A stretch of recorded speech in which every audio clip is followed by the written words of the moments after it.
Welcome to Soul Tales Daily, where simple stories echo deep emotions, joy, sorrow, greed, and glimpses of humanity. Stay a while, maybe you'll find yourself in one of them. Right finger hit subscribe and make every day a story to remember. Dizzy. And now, let's listen to the story of Sunshine After the Fog. A story that will make you believe that no matter how difficult life is, a mother's love is still the guiding lighthouse. San Francisco, the city of rolling hills, of mist drifting over the red Golden Gate Bridge like a giant gateway to a dreamland.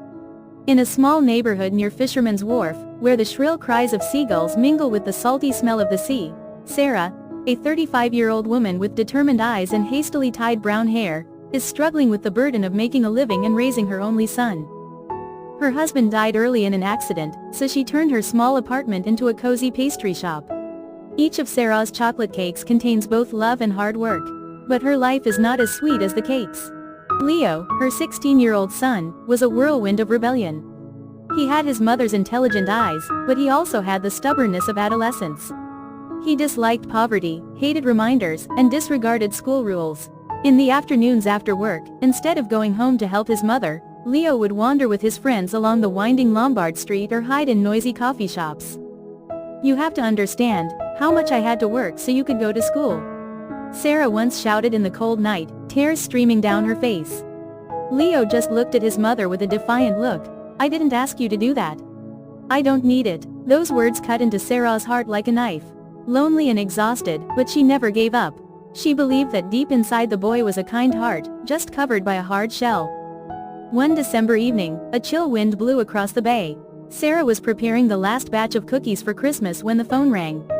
The principal's voice was serious. Leo had just been caught stealing from a convenience store near the school. Sarah's heart stopped. Her whole world collapsed. She rushed to the police station.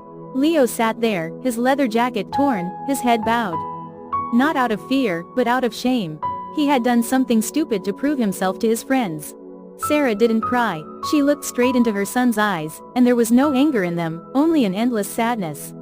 "Leo," she said softly, her voice shaking, "you've destroyed everything I built. But worst of all, you're destroying yourself."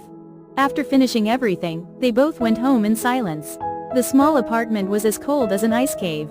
Sarah didn't eat or sleep, she just sat there, staring at the old family photo. The next morning, Leo woke up to find her mother still sitting in the same position.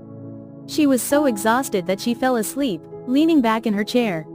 A small check was carefully placed on the table. It was the last of Sarah's savings, which she had intended to use to buy a new mixer. Now, the money was being used to pay the store's claim. Leo looked at his mother, at the money, and at the old kitchen. Suddenly, the wall of pride in his heart collapsed. He understood that it was not the cake, but his mother's will that had sustained him all this time.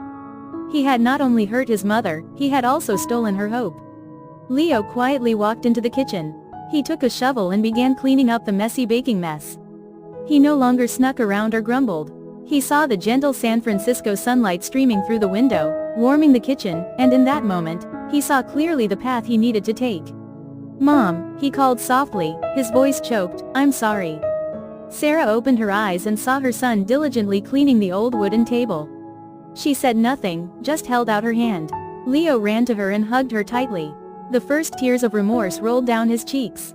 From that day on, Leo changed completely. He left behind his bad friends, focused on his studies and found a part-time job at a used bookstore. In the afternoon, instead of wandering around, he sat at the table, diligently doing his homework under the warm yellow light. He also learned how to make simple cakes. The fragrant vanilla scent spread throughout the small apartment. 2 years later, a letter arrived from the prestigious University of Berkeley. Leo had received a full scholarship. On graduation day, Sarah watched her son don his bachelor's gown. He was no longer the stubborn child he once was. He had become a smart, mature, and responsible young man. Leo turned back and held his mother's hand. "Mom, thank you for not giving up on me. Your love is the Golden Gate Bridge, guiding me through the fog of life." Sarah smiled brightly. For the first time in many years, her smile was sweeter than any cake she had ever made. In the midst of the glamorous city of San Francisco, where people often see only wealth and skyscrapers, they found the most precious treasure: resilience and unconditional love, the light that can dispel all storms in life. The story is a praise of the boundless love of a single mother. The hardship, culminating in the child's wrong incident, became a powerful catalyst, helping the child realize the value of sacrifice and love. The greatest lesson is patience and faith. They can shape a rebellious heart into a soul that knows how to appreciate and be kind. Thank you for watching this emotional story. Don't forget to leave a comment and share if you find the video meaningful. See you in the next stories on Soul Tales Daily.